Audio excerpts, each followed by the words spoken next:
എല്ലാവർക്കും സലി കിച്ചണിലേക്ക് സ്വാഗതം. ഇത് 24-ാം തീയതി, അതായത് ഇന്ന് രാവിലെ എടുത്ത വ്ളോഗാണ് കേട്ടോ. അപ്പം 4:30 തന്നെ ഞാൻ എഴുന്നേറ്റിട്ടുണ്ടായിരുന്നു. ഒരാളിനൊരു സർപ്രൈസ് കൊടുക്കാൻ വേണ്ടിയിട്ടാണ് കേട്ടോ. അപ്പം ഞാൻ നേരെ ഒന്ന് ഫ്രഷ് ആയിക്കെ വന്നിട്ട് കിച്ചണിലേക്കാണ് വന്നത് കേട്ടോ. അപ്പം ആരും എഴുന്നേറ്റിട്ടില്ല ഈ സമയത്ത്. നിസാർക്ക് എഴുന്നേറ്റിട്ടുണ്ട് കേട്ടോ. കാരണം നിസാർക്ക് തഹജ്ജുദൊക്കെ നിസ്കരിക്കാൻ വേണ്ടിയിട്ട് നേരത്തെ തന്നെ എഴുന്നേക്കും. പിന്നെ നിസാർക്ക് അങ്ങനെ ഉറങ്ങത്തില്ല. പിന്നെ ഓതിക്കൊണ്ടൊക്കെ ഇരുന്നിട്ട് പിന്നെ അത് കഴിഞ്ഞ ശേഷം പള്ളിയിൽ പോവുകയാണ് ചെയ്യണത് കേട്ടോ. ബാങ്ക് കൊടുത്ത് കഴിയുമ്പോഴാണ് പള്ളിയിൽ പോകണം. ആ സമയത്തെ സൽമാനും പിന്നെ പള്ളിയിൽ പോകാൻ വേണ്ടി താഴേക്ക് വരത്തുള്ളൂ. അപ്പം ഞാൻ ഇതാ ഒരു പാത്രത്തിലേക്ക് കുറച്ച് വെള്ളം, അതായത് ഒരു 10 ഗ്ലാസ് വെള്ളം ഞാൻ തിളപ്പിക്കാനായിട്ട് വെച്ചിട്ടുണ്ട്. പിന്നെ ഞാൻ പുറത്തേക്ക് ഇറങ്ങിയതാ ശർക്കര ഞാൻ ഉരുക്കി വെച്ചിട്ടില്ലായിരുന്നു. അപ്പം ആ ശർക്കര ഒന്ന് ഉരുക്കാൻ വേണ്ടിയിട്ടൊന്ന് ഇടികളിൽ വെച്ച് ഇടിച്ചെടുക്കണേ. ഇതാ പുറത്തൊന്നും അപ്പുറത്തെ വീട്ടിലൊന്നും ആരും എഴുന്നേറ്റിട്ടില്ല കേട്ടോ. അതാ നല്ല വെളിയിൽ നല്ല ഇരുട്ടാണ്. പക്ഷെ എനിക്കിവിടെ പേടിയൊന്നുമില്ല, കാരണം നമ്മളുടെ ഫ്രണ്ടിൽ തന്നെയാണ് അടുക്കള വന്നിരിക്കുന്നത് കേട്ടോ. ഇതാ കണ്ട വിജനമായിട്ടിരിക്കുകയാണ്, അതായത് നിശബ്ദതയിൽ ഇരിക്കുകയാണ് കേട്ടോ. പിന്നെ ഞാൻ ഇതേ കിച്ചണിലേക്ക് വന്ന് നമ്മുടെ ഇടിച്ച ശർക്കര ഉണ്ടല്ലോ. അപ്പോൾ 2 പാക്കറ്റ് ഇതാ 2 ബ്രാൻഡാണ് കേട്ടോ. അപ്പോൾ അതുകൊണ്ട് തന്നെ ഇതാ കണ്ട ശർക്കരയുടെ കളറിന് ചെറിയൊരു വ്യത്യാസമുണ്ട്. പിന്നെ നമ്മൾ ഈ വെള്ള ശർക്കര എടുത്തു കഴിഞ്ഞാൽ അത്ര ഒരു സുഖം ഉണ്ടാവത്തില്ല കേട്ടോ. ഇതുപോലത്തെ കുറച്ച് ഡാർക്കായിട്ടുള്ള ശർക്കരയാണ് എനിക്കിഷ്ടം കേട്ടോ. വെള്ള ശർക്കര എനിക്കിഷ്ടമില്ല കേട്ടോ. ഞാനിവിടെ 2 പാക്കറ്റ് എടുത്തിട്ടുണ്ട്. അതിലേക്ക് 2 കപ്പ് വെള്ളമാണ് ഒഴിച്ചിട്ട് കുറച്ച് കട്ടിക്ക് ഒന്ന് കുറുക്കി എടുക്കാൻ വേണ്ടിയിട്ടാണ് കേട്ടോ. അത് ഉരുക്കാൻ വേണ്ടിയിട്ട് ഞാൻ ഇതാ ഒരു പാത്രത്തിലേക്ക് എടുത്തു വെച്ചു. അപ്പോൾ വെള്ളം തിള വരാറായപ്പോഴേക്ക് ഞാൻ ഇതാ 2 പാക്കറ്റ് അടയാണേ, 2 പാക്കറ്റ് ഞാൻ എടുത്തിട്ടുണ്ടായിരുന്നു. ആ അട ഞാൻ ഇതിലേക്കൊന്ന് ഇട്ട് കൊടുക്കുകയാണ് കേട്ടോ. അപ്പം ഇതാണ് അതിൻ്റെ ഒരു കണക്കെന്ന് പറയുന്നത് കേട്ടോ. ഞാനൊരു 10 ഗ്ലാസോളം വെള്ളം എടുത്തതാണ് ഈ 2 പാക്കറ്റ് അട, അതായത് 500 ഗ്രാമിൻ്റെ അടയാണ് ഇത്. ഒരു പാക്കറ്റ് 280 ഗ്രാം ആയിരുന്നു. അപ്പം അതും കൂടി ഇട്ടിട്ട് ഇതാ ഒന്ന് ഇളക്കി കൊടുക്കുകയാണ് കേട്ടോ. പിന്നെ നമ്മൾ രാവിലെ എഴുന്നേറ്റ് കഴിഞ്ഞാലുള്ള ഒരു ഗുണം എന്തെന്ന് പറഞ്ഞു കഴിഞ്ഞാൽ പെട്ടെന്ന് നമ്മളുടെ ജോലികൾ നമുക്ക് ഒതുക്കി തീർക്കാനായിട്ട് പറ്റും കേട്ടോ. അപ്പം ഞാനത് അവിടെ വേവിക്കാൻ വെച്ചിട്ട് ഇതാ കണ്ടോ, രാത്രിയാകുമ്പോൾ ഞാൻ എപ്പോഴും പറയില്ലേ, ഞാൻ ഈ കസേരയും ആ ഒരു സ്റ്റൂളും ഒക്കെ എടുത്ത് അകത്ത് വെക്കും കേട്ടോ. കാരണം പൂച്ചയൊക്കെ ഇവിടെ ഉള്ളത് കൊണ്ട് നമുക്ക് പറയാൻ പറ്റത്തില്ലല്ലോ. പിന്നെ രാവിലെ ആകുമ്പം എൻ്റെ ജോലി എന്ന് പറയുന്നത് ഇതിനെ എടുത്ത് തിരിച്ച് വീണ്ടും ആ ഒരു വരാന്തയിലേക്ക് വെക്കുക എന്നുള്ളതാണ് കേട്ടോ. ശരിക്കും പറഞ്ഞാൽ ഇതിപ്പം എനിക്ക് നല്ല യൂസ്ഡ് ആയിക്കഴിഞ്ഞു. കാരണം ഈ വീട് വെച്ച് കഴിഞ്ഞ് നമ്മൾ എല്ലാം ഫർണിഷ് ചെയ്ത ആ സമയം മുതലേ ഈ അകത്ത് വെപ്പും തിരിച്ച് പുറത്ത് വെപ്പും ഒക്കെ ഇതുപോലെ ചെയ്യുന്നത് കൊണ്ട് ഇപ്പം പിന്നെ അതൊരു ജോലിയായിട്ടൊന്നും തോന്നത്തില്ല കേട്ടോ. അപ്പം ഇതുപോലെ രാവിലെ എടുത്ത് പുറത്ത് വെക്കത്തേ ഉള്ളൂ. അതുപോലെ തന്നെ ഈ ഊഞ്ഞാലിൻ്റെ കുഷൻസ് ഒക്കെ ആണെങ്കിലും ഇതുപോലെ എടുത്ത് വെക്കും. അപ്പം എനിക്കാണെങ്കിൽ ഈ ഒരു സമയത്ത് ഇങ്ങനെ, അതായത് നിശബ്ദമായിരിക്കുന്ന ഒരു സമയത്ത് നമ്മളിങ്ങനെ ഊഞ്ഞാലിലൊക്കെ വന്നിരിക്കാൻ ഭയങ്കര ഇഷ്ടമാണ് കേട്ടോ. പക്ഷേ ഈ ഒരു ടൈമിൽ എനിക്ക് അങ്ങനെ ആസ്വദിക്കാനൊന്നും പറ്റാറില്ല. അപ്പം അതാ കണ്ട നല്ല ഇരുട്ടാണ്, നേരം ഇതുവരെയും വെളുത്തിട്ടില്ല കേട്ടോ. പിന്നെ ഇതിനിടയിൽ ഞാനത് വെന്തോന്ന് നോക്കാണ്. അപ്പം എപ്പോഴും നമ്മൾ ഈ അട വേവിക്കുമ്പോൾ ഇതുപോലെ ഈ വെള്ളത്തിൽ നമ്മൾ വേവിക്കുന്ന അത്രയും തന്നെ എത്രയാണോ വേവ് വേണ്ടത് അത് ഈ സമയത്ത് തന്നെ വേവിക്കണം. ശർക്കരപ്പാനിയിലേക്ക് ഇട്ട് കഴിഞ്ഞാൽ ഇത് വേഗത്തില്ല. അത് പ്രത്യേകം ശ്രദ്ധിച്ചേക്കണം കേട്ടോ. അറിഞ്ഞൂടാത്തവർക്ക് വേണ്ടിയിട്ടാണ് ഞാൻ ഇങ്ങനെയുള്ള കാര്യങ്ങളൊക്കെ പറയുന്നത്. അപ്പോൾ ശർക്കര ഉരുകി വരുന്നതേ ഉള്ളൂ. സാധാരണഗതിയിൽ ഞാനാണെങ്കിൽ ഇതിന് മുൻപെല്ലാം എടുത്തു വെക്കുകയാണ് ചെയ്യുന്നത്.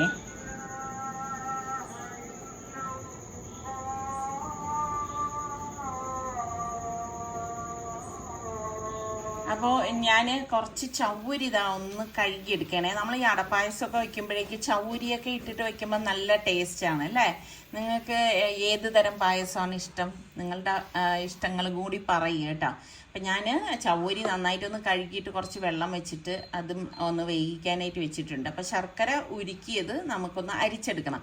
എപ്പോഴും ശർക്കര നമ്മൾ എന്ത് കാര്യത്തിനായാലും ഉരുക്കി തന്നെ എടുക്കുന്നതാണ് എപ്പോഴും നല്ലത് കേട്ടോ. അത് അരിക്കുമ്പോഴേക്ക് ശരിക്കും അതിൽ അഴുക്കൊക്കെ ഉണ്ടാവും.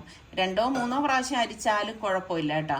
അപ്പം ഞാനിങ്ങനെയാണ്, പിന്നുള്ളതെന്ന് വെച്ചാൽ ഞാൻ എപ്പോഴും ഇത് തണുത്ത ശേഷം ബോട്ടിലാക്കി ഫ്രിഡ്ജിൽ സൂക്ഷിക്കുകയാണ് ചെയ്യണത്. ഇപ്രാവശ്യം എൻ്റെ കയ്യിൽ അത് തീർന്നു പോയിട്ട് ഞാൻ ഉണ്ടാക്കിയിട്ടില്ലായിരുന്നു.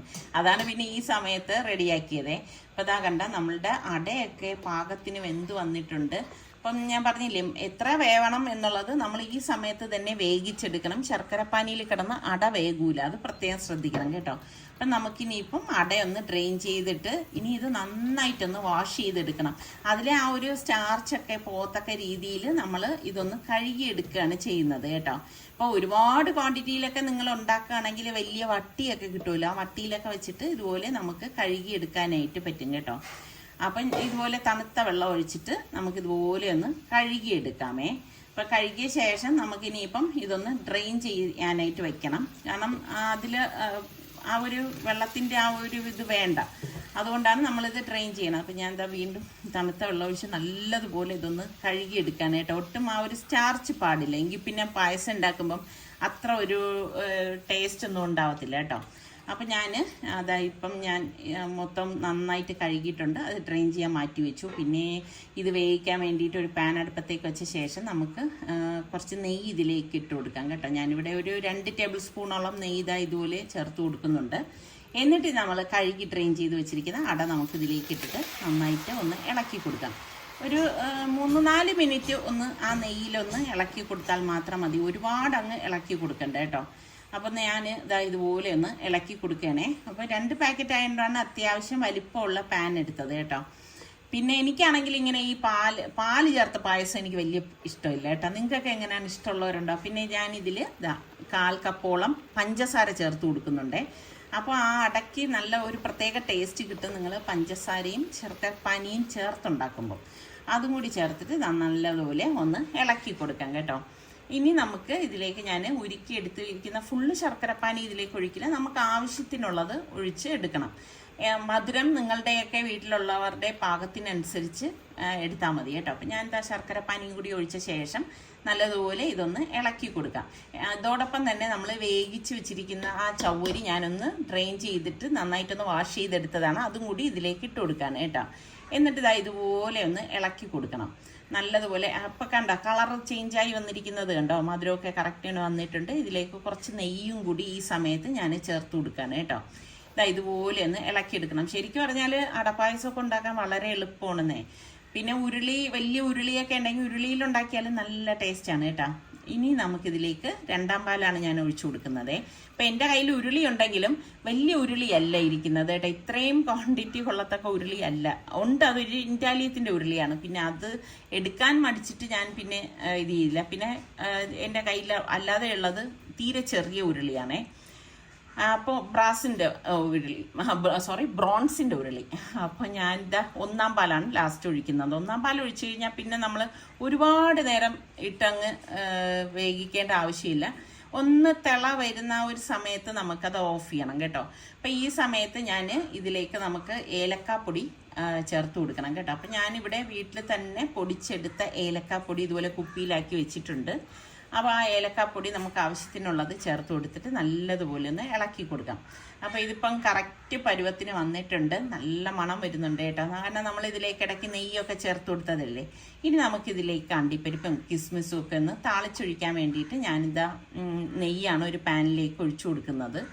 ഇനി ഇതിലേക്ക് ഞാനിവിടെ സ്പ്ലിറ്റ് ചെയ്ത കാഷ്നട്ടാണ് എടുത്തിരിക്കുന്നത്. നമുക്ക് ആവശ്യമുള്ള അണ്ടിപ്പരിപ്പ് ഇതിലേക്ക് ഇട്ട് കൊടുക്കാം. ഞാൻ കുറച്ച് അധികം ഇടും കേട്ടോ, കാരണം ഇവിടെ നിസാർക്കൊക്കെ ഭയങ്കര ഇഷ്ടമാണ് അണ്ടിപ്പരിപ്പ്. അപ്പോൾ ആ അണ്ടിപ്പരിപ്പ് മൂത്ത് വരുന്ന സമയത്ത് നമുക്കിതിലേക്ക് കിസ്മിസും കൂടി ഇട്ട് കൊടുക്കാം. അപ്പം ഇത് 2ഉം വാഷ് ചെയ്ത് തന്നെ നമ്മളിതിലേക്ക് ചേർത്ത് കൊടുക്കണം കേട്ടോ. ഇനി നമുക്ക് ഇതുപോലെ ഒന്ന് മൂത്ത് വരുന്ന സമയത്ത് ഇതിനെ നെയ്യോട് കൂടിയിട്ട് തന്നെ നമുക്കിത് പായസത്തിലേക്ക് ഒഴിച്ചു കൊടുക്കണം. ശരിക്കും അണ്ടിപ്പരിപ്പും കിസ്മിസും ഒക്കെ വറുത്തെടുക്കുമ്പോൾ തന്നെ നല്ല ഒരു മണം വരുന്നുണ്ട് കേട്ടോ. അപ്പോൾ നമ്മൾ പായസം റെഡിയാക്കിയതിലേക്ക് ഞാൻ ഇതൊന്ന് ഒഴിച്ചു കൊടുക്കാൻ പോവാണ് കേട്ടോ. അപ്പം പായസം പെട്ടെന്ന് റെഡിയായി അല്ലേ. ആകെ ആ അട വേകുന്ന അത്രയും ടൈം നമ്മൾ നോക്കിയാൽ മതി, ബാക്കിയെല്ലാം നമുക്ക് പെട്ടെന്ന് ചെയ്തെടുക്കാനായിട്ട് പറ്റും. അപ്പോൾ ഇരിക്കും തോറും പായസത്തിൻ്റെ രുചി കൂടുകയും ചെയ്യും കേട്ടോ. അപ്പം ഈ സിങ്കിൽ കിടക്കുന്നതൊക്കെ ഞാനിപ്പോൾ പായസം ഉണ്ടാക്കാൻ വേണ്ടിയിട്ട് എടുത്ത പാത്രങ്ങളാണ് കേട്ടോ. അപ്പം പിന്നെ ഇതെല്ലാം ഒന്ന് കഴുകി ഒന്ന് മാറ്റി വെക്കണം. നമ്മളെപ്പോഴും മടി പിടിച്ചിട്ട് അതവിടെ കിടക്കട്ടെ പിന്നെ കഴുകാം എന്നൊക്കെ വിചാരിക്കുമ്പോഴാണ് നമുക്ക് പിന്നെ അടുത്ത കുക്കിങ്ങിനായിട്ട് നമുക്കിവിടെ വരുമ്പോഴേക്ക് കുക്ക് ചെയ്യാൻ തോന്നത്തുമില്ല, ആകെ ഒരു മടുപ്പ് തോന്നുകയും ചെയ്യും. അപ്പോൾ നമുക്ക് അടുക്കളയിൽ സുഖമായിട്ട് നിന്ന് ജോലി ചെയ്യണമെങ്കിൽ നമ്മൾ സിങ്കിൽ പാത്രങ്ങൾ ഇല്ലാതിരിക്കാൻ നോക്കണം കേട്ടോ. അത് ഞാൻ പറയുന്നത് ശരിയല്ലേ? എനിക്കാണെങ്കിൽ തീരെ സിങ്കിൽ പാത്രം ഇടുന്നത് ഒട്ടും ഇഷ്ടമല്ലേ. സിങ്കിലും അതുപോലെ തന്നെ നമ്മുടെ ആ സ്ലാബില്ലേ, അവിടെ ആണെങ്കിലും നമ്മൾ ആവശ്യമില്ലാതെ പാത്രങ്ങൾ നിരന്നിരുന്ന് കഴിഞ്ഞാലും നമുക്ക് ജോലി ചെയ്യാൻ ഒരു ഉഷാറും തോന്നത്തില്ല. അപ്പം നമ്മൾ അതൊക്കെ ഒന്ന് ഒതുക്കേണ്ടത് ഒതുക്കി വെച്ച് കഴിഞ്ഞാൽ പിന്നെ നമുക്ക് അടുത്ത ജോലിക്ക് എളുപ്പമാവും കേട്ടോ. ഇതിപ്പം ഇതാ കണ്ട, പായസം ഉണ്ടാക്കാൻ വേണ്ടി എടുത്ത അത്രയും പാത്രങ്ങൾ തന്നെയാണ് ഇതിലുണ്ടായിരുന്നത്. അപ്പം ഞാൻ വിചാരിച്ചു ശരി എന്നാൽ പിന്നെ ഇതെല്ലാം ഒന്ന് കഴുകിയെടുത്ത് മാറ്റിക്കഴിഞ്ഞ് കഴിഞ്ഞാൽ പിന്നെ എളുപ്പമാണല്ലോ. അപ്പോൾ ഇനിയിപ്പം എൻ്റെ പതിവ് റുട്ടീനാണേ, ഞാനിങ്ങനെ ഡെയിലി ഇതുപോലെ പുകയ്ക്കും കേട്ടോ. വീട്ടിൽ നല്ല മണമല്ലേ നമ്മളിങ്ങനെ പുകയ്ക്കുമ്പം. ശരിക്കും പറഞ്ഞു കഴിഞ്ഞാൽ ഞാൻ ഇന്നാളൊരു ദിവസം ചോദിച്ചു, നാട്ടിൽ നല്ല ഊത് എവിടെയാണ് കിട്ടുന്നത്, ഏത് ബ്രാൻഡാണ്, അറിയുന്നവരുണ്ടെങ്കിൽ ഒന്ന് കമൻറ്റ് ചെയ്യണം കേട്ടോ. അപ്പോൾ ഇത് ഇങ്ങനെ പുകച്ചിവിടെ വെക്കുമ്പോഴേക്ക് വീട്ടിൽ മൊത്തം നല്ല പരിമണം കിട്ടും. എന്തൊരു സുഗന്ധമാണെന്നറിയാവോ? നല്ല പായസത്തിന്റെ മണം. Happy birthday. Thank U.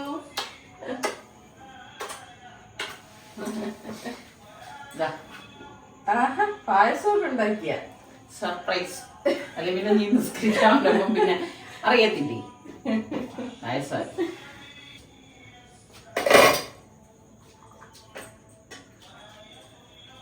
ബർത്ത്ഡേക്കാരിക്ക് ആദ്യം കൊടുക്കാം. എങ്ങനെയാണെന്ന് പറയണേ നമ്മളെ.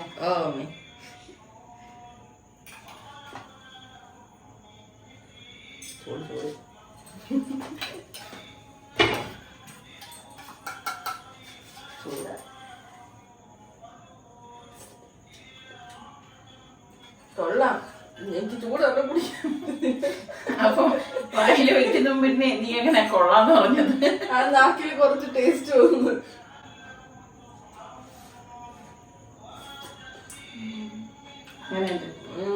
അടിപൊളി. മധുരം ആവശ്യത്തിനുള്ള മധുരമുള്ള നല്ല ടേസ്റ്റ് ഉണ്ട്. അങ്ങനെ ഞാൻ നേരെ മുകളിലേക്ക് വന്നു കേട്ടോ. അപ്പൊ കണ്ട കാഴ്ചയാണ്, എന്തൊരു ഭംഗിയായിരുന്നെന്നറിയാവോ? ഇതേ നോക്കിക്കേ. പിന്നെ ഞാൻ വീണ്ടും താഴേക്ക് വന്നു. പിന്നെ കുറച്ച് സവാള ഒന്ന് ഫ്രൈ ചെയ്തെടുക്കണമായിരുന്നു. അപ്പം അതൊന്ന് ഫ്രൈ ആക്കി എടുക്കുകയാണ് കേട്ടോ. അപ്പം കനം കുറച്ച് വേണം അരിഞ്ഞെടുക്കാൻ. അപ്പം മനസ്സിലായി കാണുമല്ലോ സവാള എന്തിനാണ് ഫ്രൈ ആക്കി എടുക്കണമെന്നുള്ളത്. ഇപ്പം ശരിക്കും പറഞ്ഞാൽ നമ്മളെന്തെങ്കിലും ജോലി ചെയ്യാൻ ഉദ്ദേശിക്കുന്നതെങ്കിൽ അതങ്ങ് ഒരു മടിയും കൂടാതെ നമ്മളതങ്ങ് ചെയ്യുക. അപ്പോഴേക്കും നമുക്ക് മുൻപിൽ ഒരുപാട് ടൈം കിട്ടും കേട്ടോ. ഇന്നിപ്പം ഞാൻ നേരത്തെ ഇത് ഉണ്ടാക്കാനുള്ള കാര്യം എന്തെന്ന് പറഞ്ഞു കഴിഞ്ഞാൽ സൽമാന് ഓഫീസിൽ പോകണമല്ലോ, നേരത്തെ പോകണം. അപ്പോൾ പിന്നെ ഫുഡ് കൊടുത്തു വിടാമല്ലോ എന്ന് വിചാരിച്ചു കേട്ടോ. അപ്പോൾ അതാ ഫ്രൈ ആക്കിയത് 2-3 ബാച്ചായിട്ട് ഞാനിങ്ങനെ ഫ്രൈ ചെയ്തെടുത്താണ് അവിടെ വെച്ചു. പിന്നെ ഞാൻ ബിരിയാണി ഉണ്ടാക്കാൻ വേണ്ടിയിട്ടുള്ള മസാലയാണ് കേട്ടോ. അപ്പോൾ ഇത് ഹൈദരാബാദി ബിരിയാണിയാണ് ഞാൻ ഉണ്ടാക്കണത്. അപ്പോൾ അതിന് വേണ്ടിയിട്ടുള്ള മസാലകളൊക്കെ എടുക്കണേ കേട്ടോ. മുളക് പൊടി, മല്ലിപ്പൊടി, മഞ്ഞൾപ്പൊടി, ചെറിയ ജീരകത്തിൻ്റെ പൊടി, കസൂരി മേത്തി, അതുപോലെ തന്നെ ഹൈദരാബാദി ബിരിയാണി മസാല, ഗരം മസാല, പിന്നെ പാകത്തിനുള്ള ഉപ്പ്. ഇത് ഇത്രയാണ് എടുത്തിരിക്കുന്നത്. പിന്നെ ഞാൻ ഇതുപോലെ ഒന്ന് ഫ്രൈ ആക്കി എടുക്കുന്നുണ്ട്. ആ പാത്രത്തിൽ ഞാൻ ഫ്രൈ ചെയ്തെടുത്തതെന്ന് വെച്ചാൽ ബിരിയാണിക്ക് വേണ്ടിയിട്ടുള്ളതാണ്. പിന്നെ ഗാർണിഷ് ചെയ്യാനുള്ളതും കൂടി എടുക്കണേ. പിന്നെ ബിരിയാണി വേവിക്കാനുള്ള പാത്രമാണ് ഞാൻ എടുത്തത്. അതിലേക്ക് നമുക്ക് 1 കപ്പോളം തൈര് ഞാൻ ചേർത്ത് കൊടുക്കുന്നുണ്ട്. തൈരിലേക്ക് നമ്മൾ ഈ എടുത്ത് വെച്ചിരിക്കുന്ന പൊടികളും ഈ കസൂരി മേത്തിയും ഉപ്പും എല്ലാം ഇതുപോലെ ഇട്ട് കൊടുക്കുകയാണ് കേട്ടോ. നമ്മളിങ്ങനെ എടുത്ത് വെച്ചിട്ട് ചെയ്യുമ്പോൾ പെട്ടെന്ന് നമ്മുടെ ജോലികൾ ഒതുങ്ങുകയും ചെയ്യും. പിന്നെ ഇതിപ്പം ഉള്ളി ഫ്രൈ ചെയ്ത എണ്ണയാണ്. ചൂടോട് കൂടിയിട്ട് നമ്മൾ ഇതിലേക്ക് ഒഴിച്ചു കൊടുക്കും കേട്ടോ. എന്നിട്ട് നമുക്കിതിലേക്ക് ഞാനിവിടെ 4 തക്കാളി എടുത്തിട്ടുണ്ട്. തക്കാളി ഇതുപോലെ അരിഞ്ഞെടുത്തതും ഒരു 5-6 പച്ചമുളകും, പിന്നെ നമ്മൾ ഫ്രൈ ചെയ്ത ഉള്ളി ഇതുപോലെ ഒന്ന് കൈകൊണ്ടൊന്ന് പൊടിച്ചെടുത്താൽ മതി. നല്ലതുപോലെ പൊടിക്കണം എന്നൊന്നുമില്ല, ഈ ഒരു രീതിയിൽ എടുക്കണം. അതും കൂടി ഇതിലേക്ക് ഇട്ട് കൊടുക്കാം കേട്ടോ. ഇനി നമുക്കിത് ഉണ്ടാക്കിയെടുക്കാൻ ഭയങ്കര എളുപ്പമാണെന്നേ. പിന്നെ 1 ടേബിൾ സ്പൂണോളം ഇഞ്ചി വെളുത്തുള്ളി പേസ്റ്റും, പിന്നെ കുറച്ചധികം പുതിനയിലയും ഇടും, മല്ലിയിലയും കൂടി ഇടുവേ. മല്ലിയില ചെറുതായിട്ട് അരിഞ്ഞിട്ടുണ്ട്. എന്നിട്ട് നമുക്ക് ഈ മസാല നന്നായിട്ട് ഇതുപോലെ ഒന്ന് ഇളക്കി കൊടുക്കണം. ഇതുപോലെ ഇളക്കി കൊടുത്ത ശേഷമാണ് നമ്മളിതിലേക്ക് ചിക്കൻ ചേർത്ത് കൊടുക്കുന്നത് കേട്ടോ. അപ്പം മസാലയൊക്കെ മിക്സായി വന്നിട്ടുണ്ട്. അപ്പോൾ കഴുകി വൃത്തിയാക്കി എടുത്ത് വെച്ചിരിക്കുന്ന ചിക്കൻ പീസസ് നമുക്ക് ഇതിലേക്ക് ഇട്ട് കൊടുക്കാം. ഇട്ട് കൊടുത്തിട്ട് എല്ലാം ചേർത്തിട്ട് നല്ലതുപോലെ ഇനി ഒന്ന് ഇളക്കി കൊടുക്കണം. അപ്പോൾ സ്പൂൺ കൊണ്ടോ കൈ കഴുകിയിട്ട് കൈ കൊണ്ടോ ഒക്കെ നല്ലതുപോലെ ഒന്ന് ഇളക്കി മിക്സ് ചെയ്ത് കൊടുക്കണം. ഈ മസാലകളെല്ലാം ഈ കഷ്ണങ്ങളിലേക്ക് പിടിക്കാൻ വേണ്ടിയിട്ടാണ് നമ്മളിതുപോലെ ഒന്ന് ഇളക്കിയെടുക്കുന്നത് കേട്ടോ. അപ്പോൾ ഞാൻ അത്യാവശ്യം വലിപ്പമുള്ളൊരു പാത്രമാണ് എടുത്തിരിക്കുന്നത്. അതിലേക്ക് ഇതുപോലെ ഒന്ന് ഇളക്കി കൊടുക്കുകയാണ് കേട്ടോ. ഇനി നമ്മൾ ഇതിലേക്ക് കുറച്ച് നാരങ്ങ നീരും കൂടി ഒഴിച്ചു കൊടുക്കും കേട്ടോ. ഇതാ ഇതുപോലെ ഒന്ന് നാരങ്ങ നീര് ഒഴിച്ചു കൊടുക്കണം. ഒഴിച്ചു കൊടുത്ത ശേഷം ഒന്ന് മിക്സ് ചെയ്ത് കൊടുക്കും. അപ്പോൾ ഈ ചിക്കനൊക്കെ നമ്മൾ വെന്ത് വരുമ്പോഴേക്ക് ചെറിയൊരു പുളിപ്പ് ഉണ്ടാവും. നല്ല ടേസ്റ്റ് തന്നെയാണ്. സാധാരണ നമ്മൾ ഉണ്ടാക്കുന്നതിൽ നിന്നും കുറച്ച് വ്യത്യസ്തമായിട്ടുള്ളതാണ്. ഇവിടെ സൽമാനൊക്കെ ആണെങ്കിൽ ബോംബെ ബിരിയാണി അല്ലെങ്കിൽ ഹൈദരാബാദി ബിരിയാണി ഇങ്ങനെയുള്ള ബിരിയാണികളൊക്കെയാണ് ഇഷ്ടം കേട്ടോ. അപ്പോൾ അതുകൊണ്ടാണ് ഇന്നിപ്പം അങ്ങനെ ഉണ്ടാക്കുന്നത്. എന്നിട്ട് ഞാൻ ഗ്യാസ് ഓൺ ചെയ്തു, മൂടി വെച്ചിട്ട് അതിനിയിപ്പം ഒന്ന് റെഡിയാക്കി എടുക്കണേ. അപ്പം ഇടയ്ക്ക് ഞാൻ എൻ്റെ അടപ്പൊന്ന് മാറ്റിയിട്ട് ഒന്ന് നമ്മൾ അടി ചേർത്ത് ഇളക്കി കൊടുക്കണം. പിന്നെ നിങ്ങൾ ശ്രദ്ധിക്കേണ്ട കാര്യം, ഒരു തുള്ളി വെള്ളം പോലും നമ്മൾ ഇതിലേക്ക് ഒഴിക്കരുത് കേട്ടോ. കാരണം വെള്ളം നമ്മൾ ചേർക്കാനേ പാടില്ല. തക്കാളിയും തൈരും ഒക്കെ ചേർത്തത് കൊണ്ട് തന്നെ അതിൽ നിന്ന് ചാറ് നല്ലതുപോലെ വരും. പിന്നെ ഇനി വെന്ത് വരുന്ന സമയത്ത് എണ്ണ നല്ലതുപോലെ ഇതിലേക്ക് തെളിഞ്ഞു വരികയും ചെയ്യും. അതാണ് അതിൻ്റെ ആ ഒരു കറക്റ്റ് പരുവം എന്ന് പറയുന്നത് കേട്ടോ. അപ്പോൾ ഞാൻ അത് ഏകദേശം വെന്ത് വരുന്ന സമയമായപ്പോഴാണ് അരിത കഴുകാനായിട്ട് വെക്കുന്നത്. അപ്പോൾ ഞാനിവിടെ ബസ്മതി റൈസാണ് എടുത്തിരിക്കുന്നത് കേട്ടോ. അപ്പം ഈ ഒരു ബിരിയാണിയൊക്കെ ഉണ്ടാക്കാൻ നമ്മൾക്ക് ഇതുപോലെയുള്ള ബസ്മതി റൈസൊക്കെയാണ് നല്ല ടേസ്റ്റ് ഉണ്ടാവുന്നത് കേട്ടോ. നിങ്ങൾക്കൊക്കെ എങ്ങനെ ഏത് തരം ബിരിയാണിയാണ് ഇഷ്ടം? ബിരിയാണി എന്ന് പറയുമ്പോൾ തന്നെ ഒരുപാട് തരം ഉണ്ടല്ലോ. അപ്പം ഞാൻ നന്നായിട്ടൊന്ന് കഴുകിയിട്ട് കുറച്ച് വെള്ളം ഒഴിച്ചൊന്ന് കുതിരാനായിട്ട് വെച്ചു. പിന്നെ മറ്റൊരു പാത്രത്തിലേക്ക് ഈ റൈസ് വേവിക്കാൻ പാകത്തിനുള്ള വെള്ളം എടുത്തിട്ടുണ്ട്. അപ്പോൾ അത് തിള വരാവുന്ന നേരം ആകുമ്പോഴേക്ക് ഇത് കുതിർന്ന് കിട്ടുകയും ചെയ്യും. പിന്നെ നമ്മൾ ഉപ്പിട്ട് കൊടുക്കണം. കുറച്ചധികം നമ്മൾ ഉപ്പിട്ടാൽ മാത്രമേ നമ്മൾ റൈസ് വെന്ത് വരുമ്പോൾ അതിലേക്ക് പിടിക്കത്തുള്ളൂ കേട്ടോ. അപ്പം ഞാൻ ഉപ്പ് ഇതിലേക്ക് ചേർത്ത് കൊടുത്തിട്ടുണ്ട്. പിന്നെ നമുക്ക് ബേ ലീഫ് ഉണ്ടല്ലോ, അതൊന്ന് ഇട്ട് കൊടുക്കുകയാണ്. പിന്നെ ഗ്രാമ്പു, ഏലക്ക, പട്ട, പച്ചമുളക് ഇതൊക്കെ ഇതിലേക്ക് ചേർത്ത് കൊടുക്കണേ. ഇതാ കണ്ട, ഞാൻ നേരത്തെ പറഞ്ഞില്ലേ എണ്ണ തെളിഞ്ഞു വരുന്നു. ഇതാ കഷ്ണങ്ങളൊക്കെ ഇതാ വെന്ത് വരുന്നുണ്ട്. എണ്ണയും നല്ലതുപോലെ ഒന്ന് തെളിഞ്ഞു വരുന്നുണ്ട് കേട്ടോ. അപ്പം ഇതുപോലെ ഒന്ന് ഇളക്കി കൊടുത്ത ശേഷം ഇനി നമുക്ക് വീണ്ടും ഒന്ന് മൂടി വെച്ച് കൊടുക്കാമേ. അപ്പോഴേക്ക് ഇതാ നമ്മളുടെ വെള്ളം ഒന്ന് തിള വരുന്നുണ്ട്. ആ സമയത്ത് കഴുകി ഡ്രെയിൻ ചെയ്ത് വെച്ചിരിക്കുന്ന അരി നമുക്കിതിലേക്ക് ചേർത്ത് കൊടുക്കാം. അപ്പം ഇതിലേക്ക് നമുക്ക് കുറച്ച് നാരങ്ങാ നീരും കൂടി ഒഴിച്ചു കൊടുക്കണം. അതുപോലെ തന്നെ കുറച്ച് ഓയിലും കൂടി ചേർത്ത് കൊടുക്കാം കേട്ടോ. പിന്നെ നിങ്ങൾ നാരങ്ങാ നീരില്ല എന്നുണ്ടെങ്കിൽ കുറച്ച് വിനാഗിരി ഒഴിച്ചു കൊടുത്താലും മതിയാവുമേ. അപ്പം റൈസിന് നല്ല വെള്ള നിറം കിട്ടും കേട്ടോ. അപ്പോൾ ഇതിൻ്റെ ഇടയിൽ ഇതാ കണ്ട, നമ്മളുടെ കഷ്ണങ്ങളിലെ മസാലയൊക്കെ പിടിച്ച് വന്നിട്ടുണ്ട്. നല്ലതുപോലെ ഇതാ കണ്ട, എണ്ണയൊക്കെ തെളിഞ്ഞ് വന്നിരിക്കുകയാണ്. അപ്പോൾ അതാണ് അതിൻ്റെ പരുവം എന്ന് പറയുന്നത്. അപ്പോൾ ഇതാ നമ്മളുടെ റൈസ് ഞാൻ ഇതാ ഇതുപോലെ ആണ് ഊറ്റി ഈ ചിക്കൻ്റെ ആ ഒരു ഇതിൽ ഇടുന്നത്.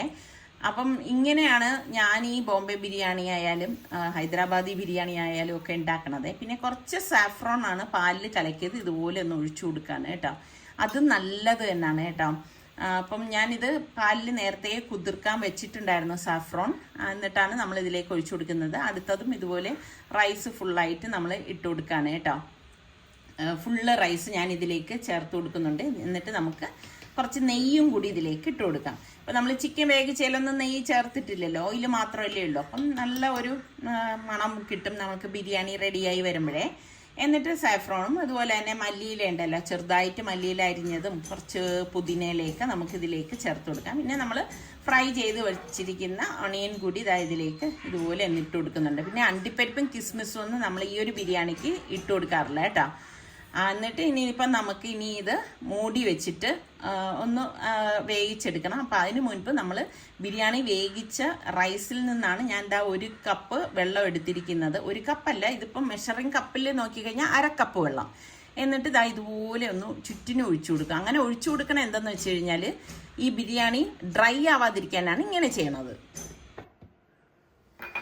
ഇപ്പം മണി രാവിലെ 8:45 അപ്പൊ ഇന്ന് ചായ കുടിച്ചത് ഈ ഒരു സമയത്താണ് കേട്ടോ.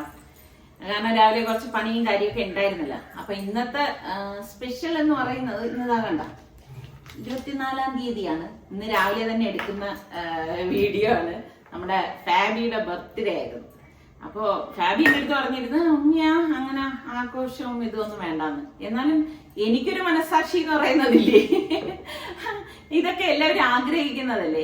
അപ്പൊ അതുകൊണ്ട് ഞാൻ രാവിലെ എഴുന്നേറ്റ് സർപ്രൈസ് ആയിട്ടാണ്, അവർക്ക് പോലും അറിയത്തില്ലായിരുന്നു കേട്ടോ ഞാൻ പായസം ഉണ്ടാക്കുന്നത്. അതുകൊണ്ട് ഞാൻ സുബൈക്ക് മുൻപ് തന്നെ എഴുന്നേറ്റ് അതൊക്കെ ഒന്ന് തയ്യാറാക്കി വെച്ചത്. പിന്നെ ബിരിയാണിയുടെ സമയമായപ്പോഴേക്ക് ഫാബി വന്നിട്ടുണ്ടായിരുന്നു കേട്ടോ. അപ്പൊ അവർക്ക് അറിയായിരുന്നു എന്താ പായസം വരുന്നുണ്ട്, ചായയും പായസവും.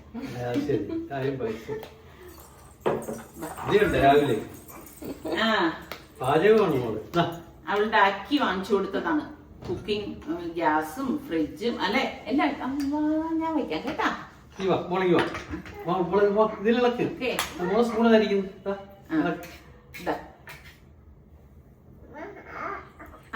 മോക്ക് കൊടുക്ക്. സൽമാൻ ഇത് ചിരിക്കാതിരിക്കുന്നു.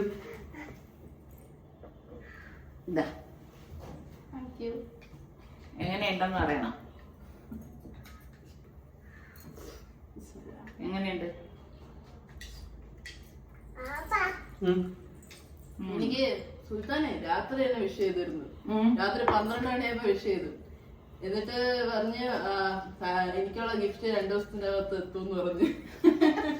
സുൽത്താൻ ഇങ്ങനെയാണ്. എന്റെ ആരുടെ ബർത്ത്ഡേയിൽ രാത്രിയോ ഒരു 12 മണി ആ സമയത്താണ് വിഷ് ചെയ്യണമെന്നും ഇതൊക്കെ. നീക്കായും വിഷ് ചെയ്ത് എനിക്ക് ഒരു ചോക്ലേറ്റ് ഒക്കെ തന്നു. പിന്നെ റിച്ചൂസ് ഇപ്പൊ രാവിലെ വിഷ് ചെയ്ത്. ഞാനും ക്യാഷ് പ്രൈസ് സമ്മാനം ക്യാഷ്. എന്തായാലും അടുത്ത വീഡിയോയില് സൽമാന്റെ കയ്യിലെന്തോ ഇരിക്കുന്നുണ്ടല്ലോ.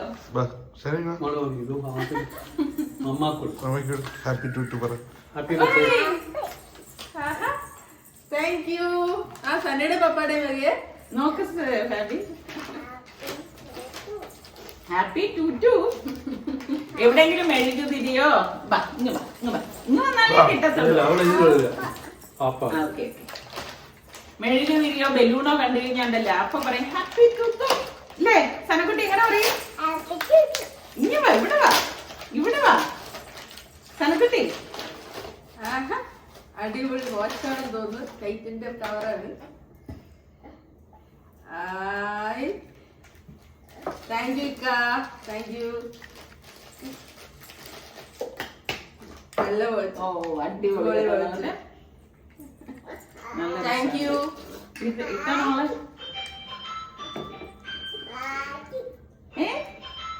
എന്താ വാച്ച്? ആദ്യം ഫാമിലി ഇട്ടോട്ടെ.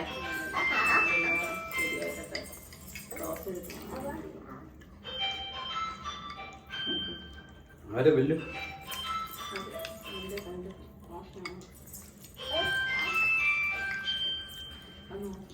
സലു അത് നോക്കിയത് ഗ്യാസ് മോക്ക് കെട്ടി കൊടുക്കാൻ മോക്ക് മോളെ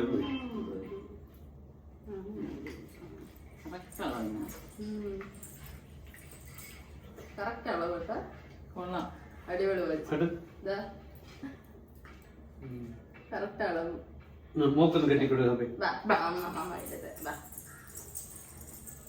കെട്ടിത്തട്ട. ഞാൻ കെട്ടിക്കൊടുക്കാം.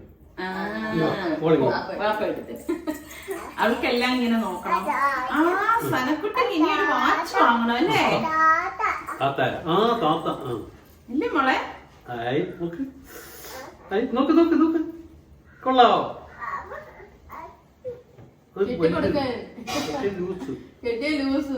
അപ്പൊ അതുകൊണ്ടാണ് ഇന്ന് രാവിലെ ഞാൻ പറഞ്ഞില്ലേ 8:45 മണിയാണ് ഇപ്പൊ ആയിരിക്കുന്നത്. എന്നത്തേക്കാളും രാവിലെയുള്ള പരിപാടികളെല്ലാം കഴിഞ്ഞ് അതില് ഒരു ഭാഗം ഇനി വേണം ഉണ്ടാക്കാനായിട്ടുള്ളത്. പിന്നെ കുറച്ച് പാസ്ത ഇരിപ്പുണ്ട് അനിയത്തി കൊണ്ടുവന്ന്. അപ്പൊ ഇവര് പാസ്ത ആയിരിക്കും കഴിക്കണത്. പിന്നെ നിസാർക്കൊക്കെ ഗോതമ്പൂട്ടുണ്ടോ? അപ്പം നിസാർക്കാക്കി ഇനിയിപ്പോ ഗോതമ്പൂട്ട് ഉണ്ടാക്കണം. ആ ഒരു ജോലി മാത്രമേ ഉള്ളൂ. ബാക്കിയെല്ലാം കഴിഞ്ഞു കേട്ടോ. അപ്പൊ ഇന്ന് വീണ്ടും ആഘോഷങ്ങളില്ലാത്ത ഒരു ബർത്ത്ഡേ, ഒരു പിറന്നാളും കൂടി. ബർത്ത്ഡേ എന്ന് പറയുമ്പോൾ നിങ്ങൾക്കൊക്കെ എന്താണ്? കാക്കകത്ത് വന്നല്ലേ മോളെ? ബർത്ത്ഡേ എന്ന് പറയുമ്പോൾ നിങ്ങൾക്കൊക്കെ എന്താണ് മനസ്സിലേക്ക് കടന്നു വരുന്നത്? ചിലര് പറയും ഇങ്ങനെ ആഘോഷിക്കാൻ പാടില്ല, അങ്ങനെയാണ്. ആഘോഷമൊന്നുമില്ല, നമ്മളെ വീട്ടിലെ സന്തോഷം, ഒരു സന്തോഷം, അത്രേ ഉള്ളൂ. ഹാപ്പിയാണോ? ഞാൻ നല്ല ഹാപ്പിയാണ്. അത് കേട്ടാ മതി. അപ്പൊ ഇനി വരുന്ന ഗിഫ്റ്റുകളൊക്കെ നമുക്കിനി അടുത്ത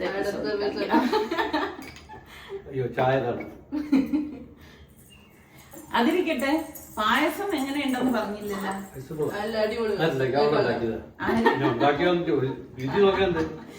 ആരാണ് ഉണ്ടാക്കിയാലും നമ്മൾ ഈ ഉണ്ടാക്കുന്നവര് അത് പ്രതീക്ഷിക്കുന്നുണ്ട് അല്ലേ? നല്ലതാണോ, അതേ എന്തെങ്കിലും കുറവുകളുണ്ടോ എന്നൊക്കെ ഉള്ളത്. ശരിയല്ലേ? ഇന്നതല്ലാതെ ഇത് ചെയ്യാം. അപ്പം ടാറ്റാ ബൈ ബൈ എല്ലാവരും. ഇത് അവിടെ സാധനങ്ങൾ നോക്കിയേ, സിലിണ്ടർ ഗ്യാസ് സിലിണ്ടർ, ഇതാ മിക്സിയുടെ ഒരടപ്പ് ഇപ്പൊ തന്നെ പോയി. ഇത് ഇന്നലെ രാത്രി കൊണ്ട് മോളെ ഇത് ആരും കൊണ്ടുവന്നതാ? സനക്കുട്ടി അവിടെ തപ്പ് സനക്കുട്ടി ഒരു ഓംപ്ലേറ്റ് ഉണ്ടാക്കി വാപ്പ. ഇത് ആര് തന്നതാ? ഇത് ആര് തന്നതാന്ന്? അക്കി. ഇത് മൂട് അടച്ചിട്ട് മൂട്. ആഹാ.